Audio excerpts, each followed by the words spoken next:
ভুয়া মুক্তিযোদ্ধাদের চিহ্নিত করে তালিকা থেকে বাদ দেওয়ার উদ্যোগ নেওয়া হয়েছে বলে জানিয়েছেন মুক্তিযুদ্ধ বিষয়ক মন্ত্রণালয়ের উপদেষ্টা ফারুক আজম। সকালে মেহেরপুরের বৈদ্যনাথ তলা গ্রামের আম্রকাননে জাতীয় পতাকা উত্তোলন এবং স্মৃতিসৌধে পুষ্পার্ঘ্য অর্পণ করেন। শেষে তিনি এই কথা বলেন।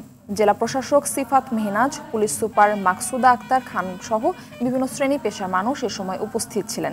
৭১-এর এই দিনে স্বাধীন বাংলাদেশ সরকারের শপথ গ্রহণের মধ্য দিয়ে মুক্তিযুদ্ধ ও সরকার পরিচালনার প্রাতিষ্ঠানিক রূপ পায়। এই দিনে জেলার বৈদ্যনাথতলা গ্রামের আম্রকাননে স্বাধীন বাংলাদেশের প্রথম অস্থায়ী সরকার আনুষ্ঠানিকভাবে শপথ গ্রহণ করেন।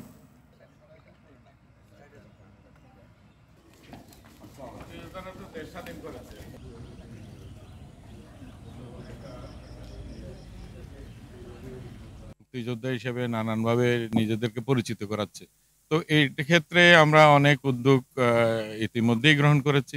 কিছু বিষয় আছে আদালতের রায়ের অপেক্ষায় আছে। আমরা ২৭০০-র উপরে মামলা আছে বিভিন্ন রকমের। আমরা একই ধরনের যে সমস্ত মামলা, সব মামলাকে একসাথে করে আমরা চেষ্টা করছি যাতে এগুলি আদালতের একটা রায় পাওয়া যায়।